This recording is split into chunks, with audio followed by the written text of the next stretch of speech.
I'm Corey Dietrich. I'm Assistant Mammal Curator here at the Jacksonville Zoo and Gardens.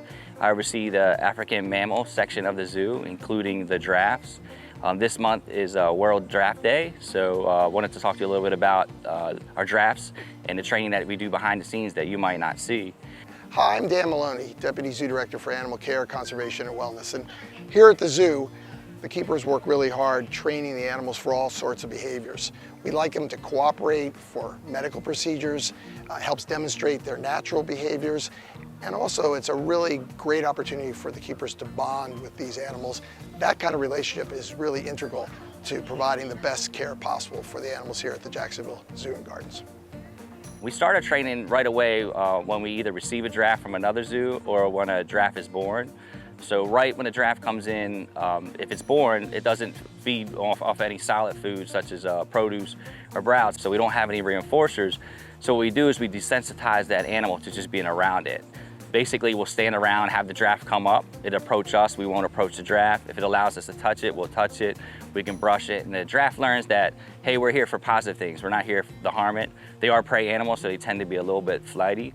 As soon as that animal starts to take solid foods, we'll start feeding it snacks, and what we call snacks, but it's carrots, anything along that line, any kind of produce or leaves. And when we feed that giraffe that produce, we'll use a clicker and we'll click. So we'll click, feed, and what that giraffe learns is every time it hears that click, it's going to get that snack. Now after that giraffe picks up on what a clicker does, we'll actually bring in a target. And what we use for a target is a broomstick with a boat buoy on it. And we'll put that target out in front of the animal. It's curious, it'll put its nose up to the target, we'll click. It already knows that the click means it's receiving the treat. So we click, give that animal the treat, put the target up again, let the giraffe touch his nose on it, click, give the animal that treat. And what happens is the giraffe learns that it comes to the target and touches face to the target. We can take that target, move it 5 feet back or 10 feet back, and the giraffe slowly starts to approach us, touches the target, and we'll click. So with that, we can kind of line a giraffe up or have a giraffe come over to a fence, have a giraffe shift through the barn, all by using the target. And that's really what we build our complete training program off of, is that target, that clicker, that reinforcement. So what we can do with that also is inside, we put up fire hoses in the doorway inside the giraffe barn. We'll have the giraffes come up, we'll show them the target, they'll come up to the fire hose, they'll touch their nose on it, we click, we reinforce with a treat. We can line the giraffe up any way, right, left, straight ahead of us, and we can have access to the full giraffe. So something we do along with that is we'll check out their hoofs, make sure the hoofs are good, or do hoof trims. So we built the hoof block, which is just a wooden block. We put a soft structure on the top. We target the giraffe straight up, so the hoof block's right in front of the giraffe's hoof. And then we slowly desensitize the giraffe for touching it. And then we'll have a trainer with the target in, click, feed, and another trainer slowly lift the hoof up on the block. When the hoof reaches the block, we'll say either hoof or foot, or any command that you want to say. We go with foot. And that giraffe starts to learn that when you say foot, it means go ahead and put that foot on the block. So we do that week after week, several days a week, and the giraffe actually learns when you say that term hoof to put its hoof up on the block. That allows us to do hoof trims to see if there's anything stuck inside the hoofs.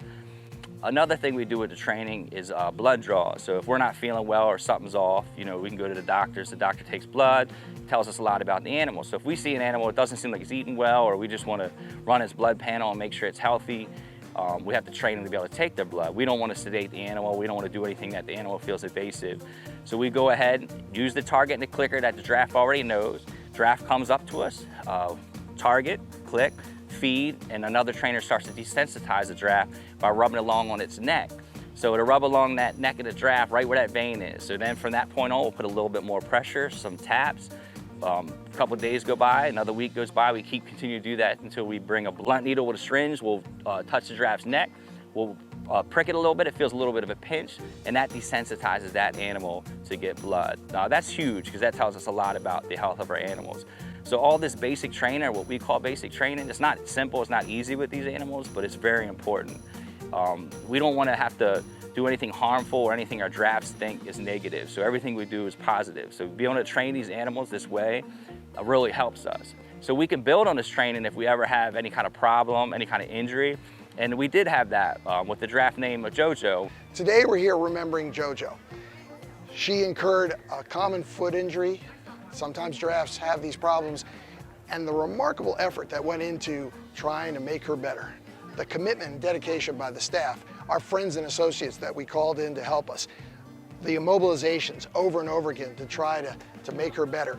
And ultimately, we lost. But her story continues to inspire us, and I know we'll do the same for you. JoJo's case was one of the most unique and challenging cases I've seen in my career, over 10 years of being a zoo veterinarian at 3 different institutions. JoJo presented in October of 2019 with an acute right front leg lameness. We did x-rays, and it was found that she had a chip fracture in one of the bones in her foot. We had a custom shoe fitted for her. It took a few weeks for that to get done. It was made by a specialist in Colorado, and we anesthetized her for the first time in December of 2019 for the fitting of the shoe.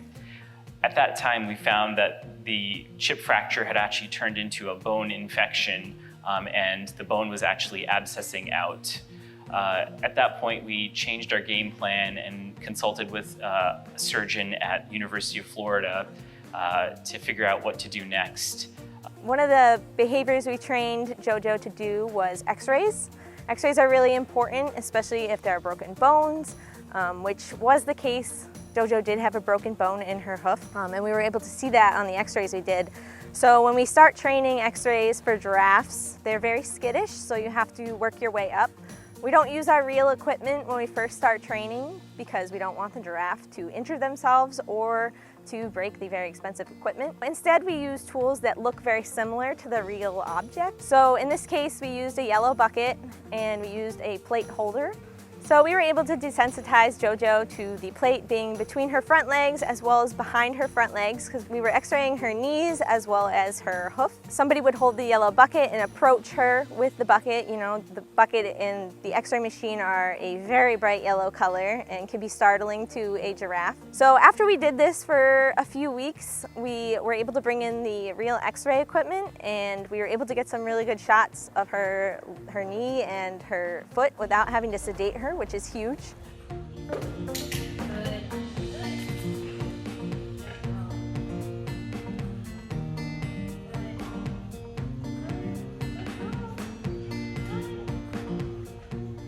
Another behavior we trained JoJo for was foot soaks. This became really important as there was an abscess in between the claws on her hoof, and we were able to train her to put her foot in a bowl. And then from there, we were able to add water with either Epsom salt or betadine, which will help clean out that infection. And we were actually able to do this 2 times a day. Giraffes don't like putting their feet in water. So it was a huge feat for this to happen, and she participated really well. And again, all that positive reinforcement training that we did really helped us succeed. It took a lot of planning and coordination between multiple institutions, multiple zoos, multiple departments here within the Jacksonville Zoo and Gardens. It was truly a team effort. We really took the help of every department here, from maintenance to the animal care staff to our marketing team to specialists outside of our institution. It was really a group effort, and in a situation like this, it really requires everyone to come together, and there's many moving parts to it. Despite everything we did for JoJo, including 8 full anesthetic procedures, multiple surgeries, unfortunately, one of her injuries was too severe to be overcome. That's in spite of the huge efforts made by the animal care team in keeping her medicated every day and all the training they did to make sure she was comfortable with hand injections and x-rays and other forms of therapy. Unfortunately, she had an infection in her other leg, the left front leg, that we could not get to heal.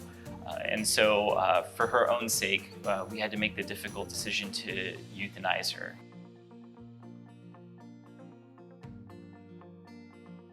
We learned a lot from JoJo's case. I would say internally, it taught us how to work collaboratively together with different departments in the zoo. And we really hope that we can prevent this in the future with other giraffes, not just here at Jacksonville Zoo, but at other institutions across the world. I'm hoping to publish this as a case report in the near future, and so it'll go in a peer-reviewed publication for other zoo veterinarians to see and learn from. Despite our best efforts and all the commitment and dedication, all the work that went into trying to save JoJo, we lost. We had to make the excruciating decision to say goodbye, and sometimes that's the last best thing you can do for the animals here. But her story lives on, and we are thankful for the people that assisted us, our friends from UF, White Oak, the blacksmith that came through, our team. Everyone did their best to try to save her. Her story will continue to inspire us. We commemorate her on this World Giraffe Day, and we always focus on that special bond between animals and people here at the Jacksonville Zoo and Gardens.